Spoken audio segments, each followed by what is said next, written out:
Hello and welcome to today's video.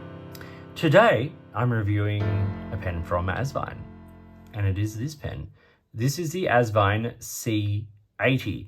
This is a beautiful acrylic pen. I've got two here. I have the Galaxy Blue and then the purple, and they're a lovely sort of chatoyant, almost shimmery acrylic, a bigger pen with a number 8 size steel nib.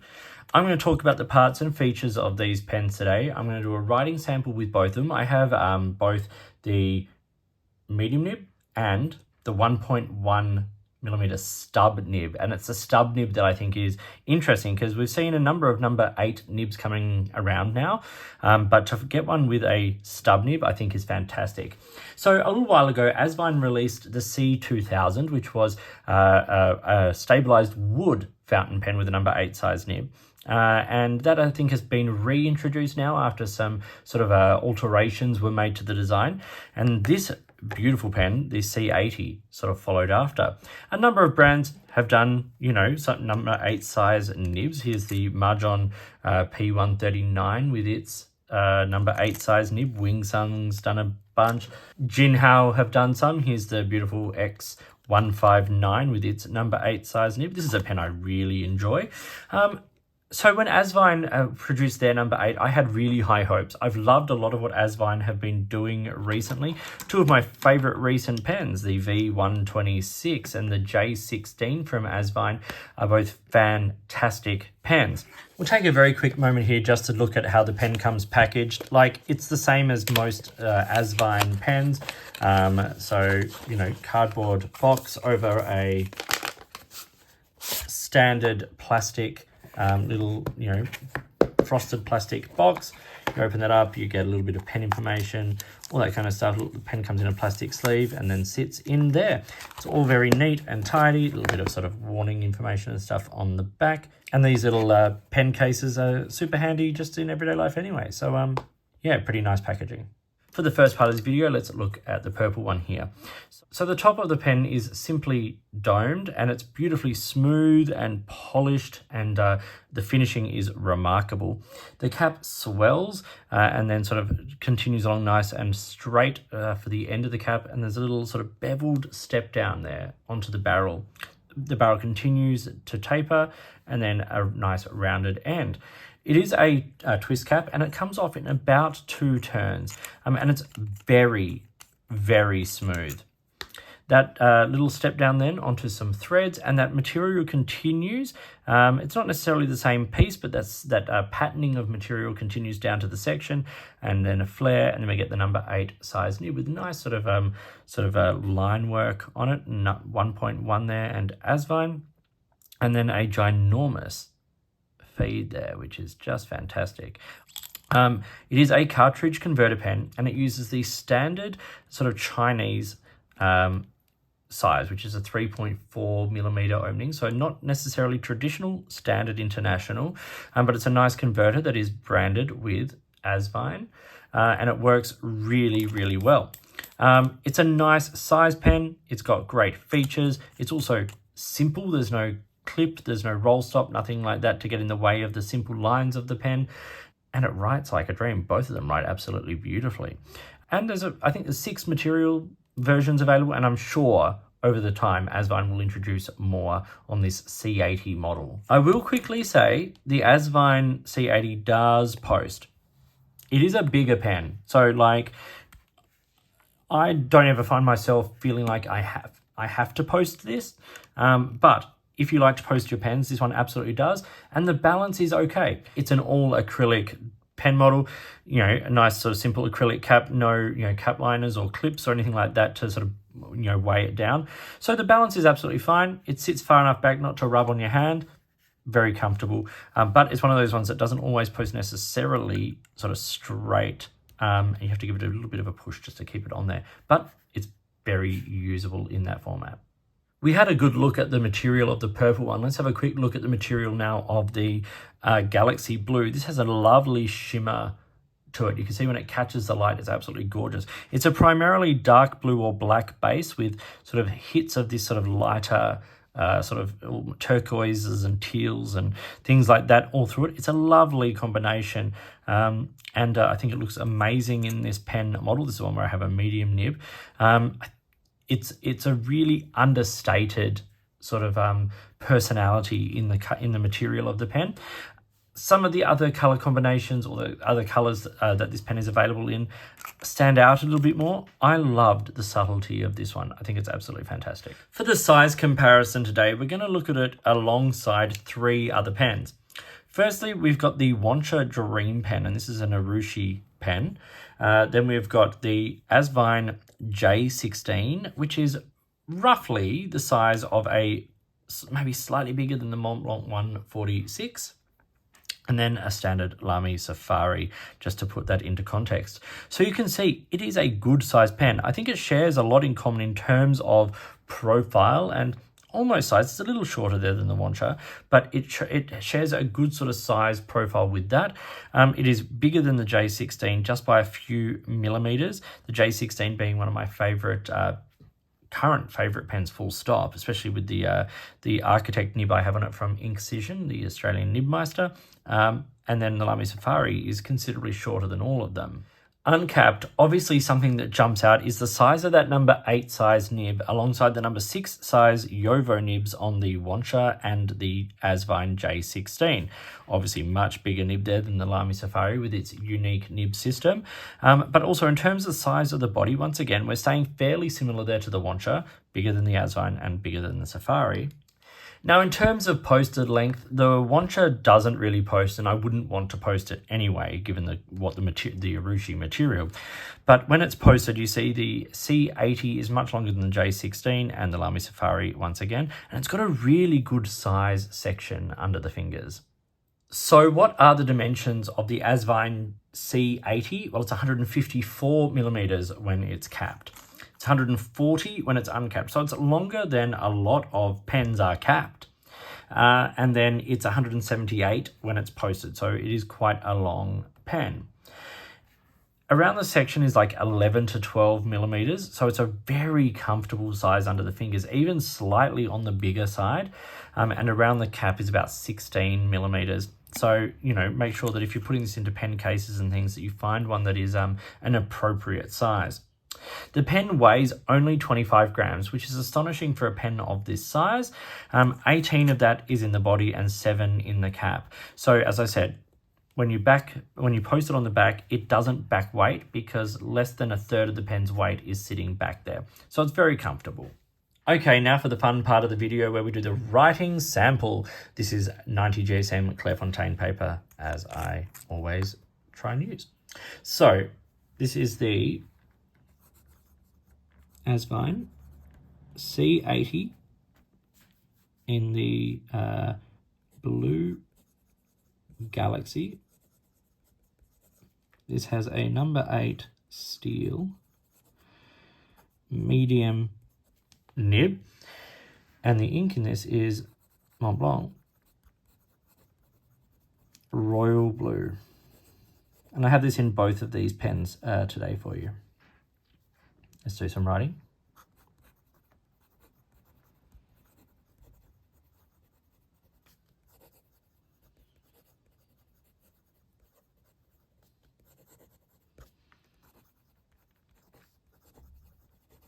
Not sure what happened there. Seems to be writing perfectly fine.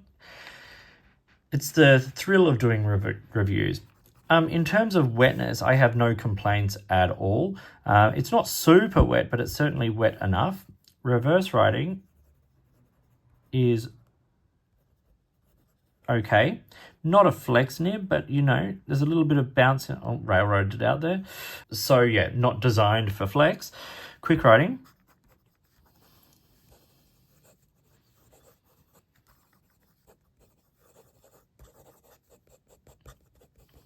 I don't have any worries. Now it's writing very wet after I just sort of quickly re-primed it after railroading it there.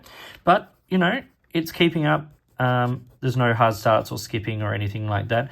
This is a very nice nib for everyday writing. It's a little on the broad side for a lot of mediums, and so for some people this might be a little much for everyday writing, but I think it's absolutely gorgeous. Now let's look at the purple version.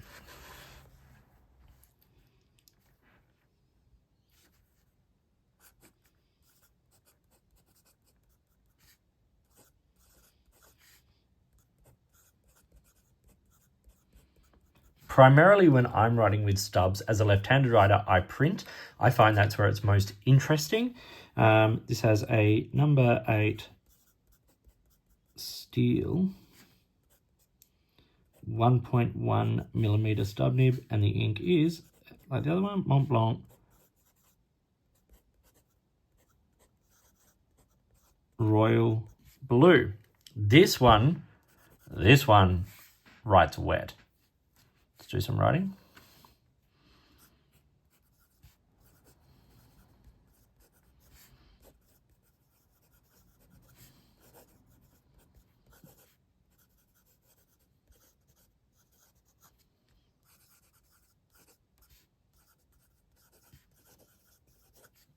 No issues at all. Reverse writing with a stub nib isn't that great, but you can get a slightly finer, drier line. Also, not a flex nib. You pushing it, quite a lot there. Quick writing.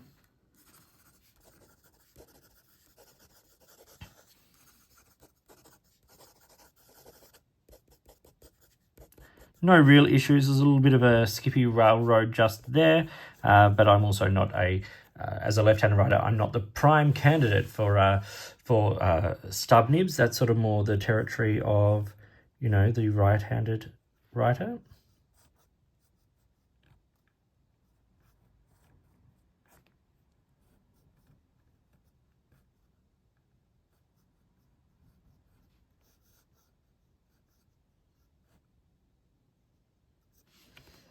But, you can see it writes beautifully and smoothly, wetly. There's no issues. If you want to get a little bit of flair in your writing, a stub nib is a great option. And having one at this nib size, like a number 8 size nib from a brand like Asvine, and look, it's still wet up here.